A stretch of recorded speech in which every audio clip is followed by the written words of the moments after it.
J'ai le plaisir d'accueillir Alain Peuchot. Bonjour. Bonjour Sophie. Vous écrivez votre premier roman Oui. qui s'appelle Fatale Trahison, qui est édité aux éditions Prêt Légaux, Oui. voilà, et que j'ai lu bien évidemment, hein, comme tout ce que je reçois comme livre, je lis tout. Et je l'ai trouvé extrêmement intéressant, d'autant plus que c'est un premier roman. Alors on va quand même donner... Alors c'est scientifico-politico, espionno, voilà, hein, c'est un petit peu les thèmes du livre. C'est un roman d'espionnage, hein, je dirais. C'est un roman d'espionnage situé Dans un cadre un petit peu futuriste, mais volontairement axé sur un futur réaliste. C'est pas la science-fiction. Pas véritablement, voilà. Alors on sent que, enfin on sent, je ne sais pas si vous avez une formation scientifique, mais on a des détails justement concernant tout ce qui est haute technologie, quand même dans un environnement très pointu au niveau évolution scientifique et technologique. Alors comment vous pouvez expliquer toutes ces connaisses là?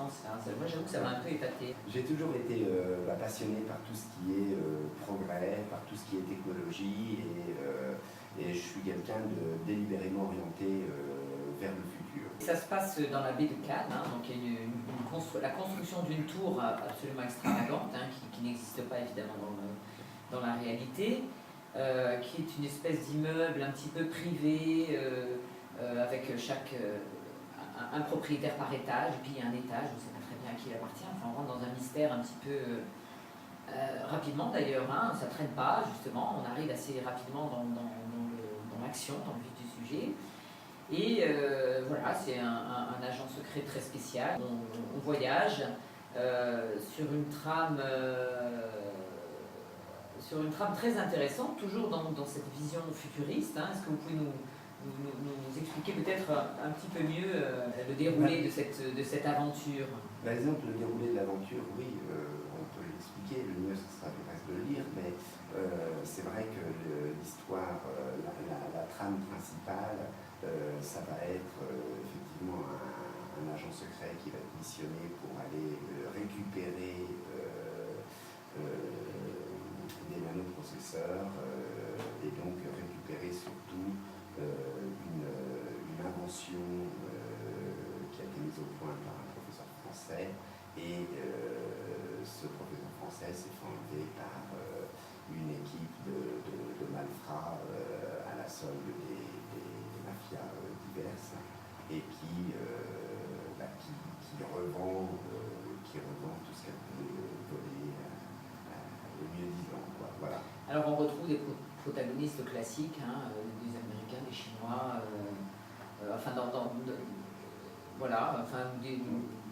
qui veulent absolument, voilà, toutes les puissances veulent se récupérer en fait cet outil qui est un outil révolutionnaire. Alors on retrouve vraiment de façon très marquée, hein, ce combat entre le bien, le mal, le bon, le mauvais.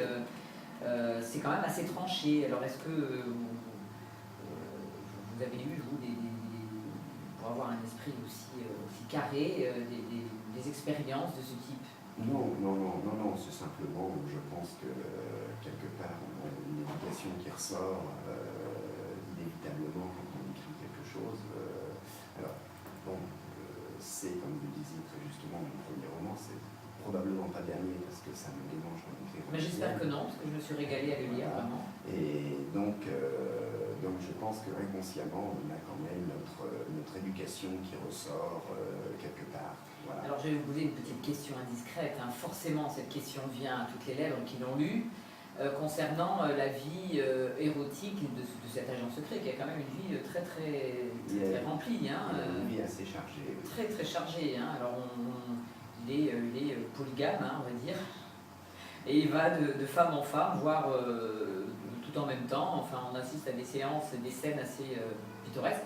Alors, je tiens quand même à dire qu'on ne rentre jamais dans les détails. Donc ça, on n'est pas dans du porno, c'est pas clair. Pas du tout. Mais heureusement. C'est subjectif. Voilà. Parce que justement, j'ai voulu essayer d'écrire un livre qui puisse se lire par tout le monde sans qu'il y ait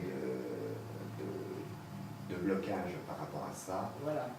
Mais heureusement, vous n'avez pas dépassé la limite, parce qu'au début, je craignais un petit peu le débordement justement et le côté c'était facile de tomber dans une écriture un peu pornographique, parce qu'on en voit beaucoup malheureusement. Et vous avez réussi à échapper à cet écueil. Alors, ça se lit, bien sûr, très facilement, très agréablement. L'intrigue est bien faite, puisqu'on est quand même, on a envie de suivre l'histoire et de savoir comment ça va se finir. Je n'en dirai rien, évidemment, il faut le lire. Ça me fait penser un peu aux romans d'espions, classiques, comme par exemple 117, ou voilà, on y retrouve un petit peu cette atmosphère que je ne retrouve quasiment jamais quand je lis des romans policiers français. Donc je l'ai trouvé vraiment intéressant pour ça. Voilà. Je me demande si vous n'avez pas une vie parallèle d'ailleurs. Voilà, écoutez, c'est un livre vraiment très très agréable à lire.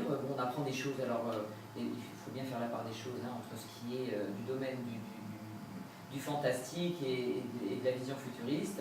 Tout à fait. Voilà, et ce qui est réel. Tout à fait. Je rappelle votre titre, c'est Fatale Trahison.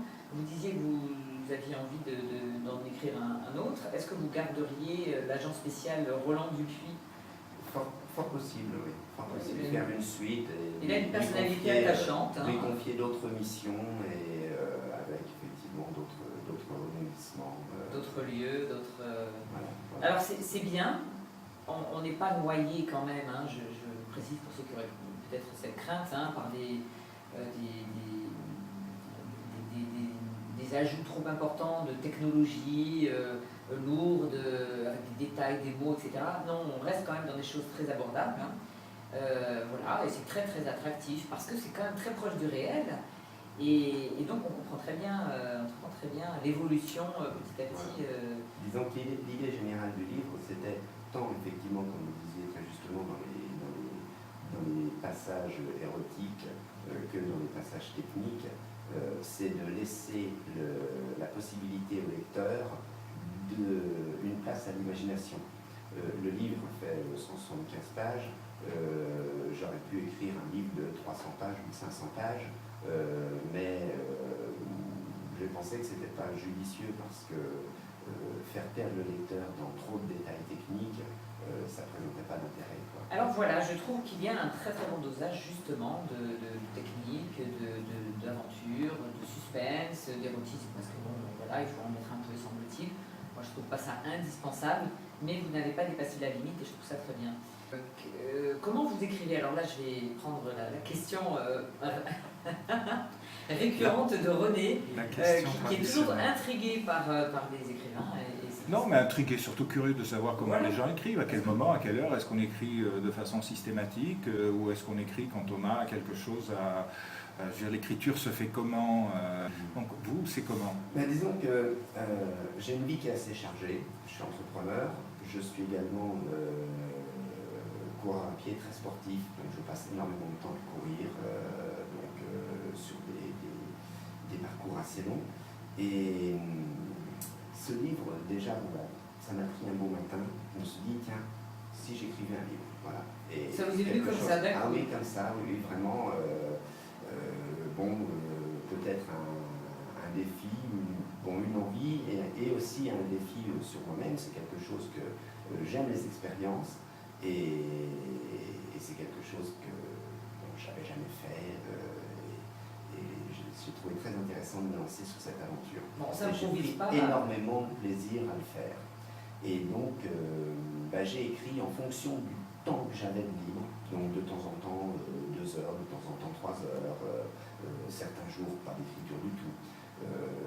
Mais j'ai surtout écrit au moment où j'avais vraiment envie de le faire, Mais néanmoins, quand on part sur une écriture, je crois que l'envie est telle que dès qu'on peut trouver un moment, on s'y met, parce qu'on a vraiment envie d'arriver au terme de son aventure. D'accord.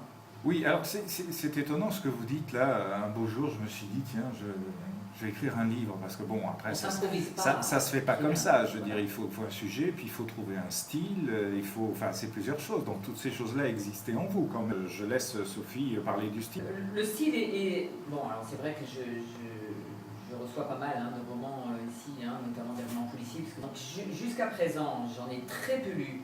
je parle de la région, hein, parce que donc, nous on reste quand même très, très localisé. J'en ai très peu lu qui étaient bien écrits, attrayants dans l'écriture, dans le choix des termes, dans la syntaxe. C'est des choses idiotes, mais c'est des choses importantes quand un lecteur lit. Il ne faut pas qu'il s'ennuie, il ne faut pas qu'il ait l'impression de lire du Club des 5, ce que j'ai lu à plusieurs reprises, alors que c'est adressé à des adultes. Voilà, là j'ai trouvé un style tout à fait adapté à un lecteur classique et qui donne du plaisir. Voilà, c'est tout bête, mais l'idée de plaisir, c'est la notion essentielle quand même quand on lit un livre. Voilà, donc je ne me suis pas ennuyée, ce qui est déjà énorme. Le pari est réussi. Très attractif, vraiment. L'idée pour moi, c'est d'avoir écrit un livre qui puisse être, je dirais, un livre de plage, ou voilà, cet esprit-là. Un bon livre de plage. Merci. Mais c'est pas péjoratif, livre de plage, roman de gare, on dit roman de gare aussi, c'est pas forcément péjoratif. Livre détente, quoi. L'idée, c'est on prend ce bouquin et quelque part, on n'a pas besoin de se poser trop de questions pour comprendre l'histoire et c'est pas un livre qui fait se poser des questions existentielles. Cela dit, si on veut aller un peu plus loin, on peut. Oui, tout à fait. Voilà, parce que bon, en fond, on a quand même cette évolution technologique où cela va nous mener, bien évidemment. C'est aussi une prise de conscience qu'il existe déjà des choses qui ont effectivement matière à faire peur aux gens. Exactement. Voilà, ça, c'est pour la partie technique. Après, il y a aussi toutes ces tribulations érotiques qui peuvent aussi permettre aux gens de se poser des questions. Voilà, écoutez, moi je me suis régalée. Alors à quand la deuxième mission il s'appelle Roland Dupuis. Hein. Disons que c'est quelque chose qui va mûrir gentiment et puis le moment venu, ça partira. Et ça peut se transformer assez facilement en scénario, non? D'après ce que j'ai compris. Alors, c'est exactement ce que je me disais, c'est qu'en le lisant, j'imaginais une scène cinématographique, vraiment. Est-ce que vous l'avez imaginé, ça? Pas en l'écrivant, mais après, j'ai plusieurs amis qui m'ont dit effectivement on pourrait faire un film avec. Vous avez déjà imaginé l'acteur principal? Si, vous avez imaginé. Si. Moi je verrais bien Jean Dujardin. Hein. Voilà, oui, peut-être, ce sont oui, mais il y a vraiment ce même esprit, cette même attirance, ce même charme. Voilà, oui, d'accord, mais bon, il a déjà fait. Il ne pourrait pas. Mais il a vraiment une matière cinématographique, je trouve, ce livre tel qu'il est écrit. Hein. Voilà. Après, évidemment, il faut faire des adaptations. Hein, néanmoins, je n'ai pas voulu faire le héros absolu qui se sort tout seul de tous ces embrouilles. À la fin, il a quand même besoin d'un petit coup de main. C'est pas un surhomme, et je trouve ça remarquable. C'est pas un anti-héros non plus, c'est quand même deux héros. Mais c'est très bien. Vraiment, je recommande ce livre à la lecture pour l'été. On parlait de littérature d'été estivale, facile à lire certes, mais surtout agréable à lire. Donc je rappelle le titre, c'est Fatale trahison d'Alain Peuchot aux éditions Prélégo. Vous habitez dans la région, je crois, vers Fréjus. Oui. Alors il est vendu 16 €. Hein, Alors où est-ce qu'on le trouve? Alors aujourd'hui, je sais qu'on peut le trouver au centre culturel du centre Leclerc à Cogolin. J'ai une séquence de dédicaces le 15 septembre à 15h. Oui. Et sinon, les autres libraires, je ne connais pas, mais on le trouve facilement sur les sites d'Amazon, Cultura. Et puis sur le site de vos Prélégo, bien évidemment. Voilà, d'accord. Est-ce que vous avez des programmes, des programmations de dédicaces, de salons? Est-ce que vous êtes... C'est le démarrage, donc pour l'instant, il faut laisser venir les choses. Je suis quelqu'un de particulièrement fonceur, donc je trouve que ça ne va pas tout à fait aller aussi vite que ce que je pourrais penser, mais néanmoins, il est sorti juste là début juin, donc il faut quand même du temps pour que les choses se fassent. Parce qu'à partir de septembre, octobre, là, on rentre dans la saison des salons, hein, donc il faut qu'ils nous installent. Hein. Voilà, dites-leur. Hein. Qu'on ait le plaisir de vous y trouver. Voilà, écoutez, merci infiniment d'être venu, d'avoir fait le déplacement quand même. Merci à vous de m'avoir invité. Écoutez, je l'ai trouvé intéressant, un très bon livre, plein de suspense, un personnage agréable, une belle écriture, je me suis régalée. Quoi dire de plus? Oui, c'est un mot de la fin tout à fait convenable, Sophie. Merci beaucoup, donc cher monsieur.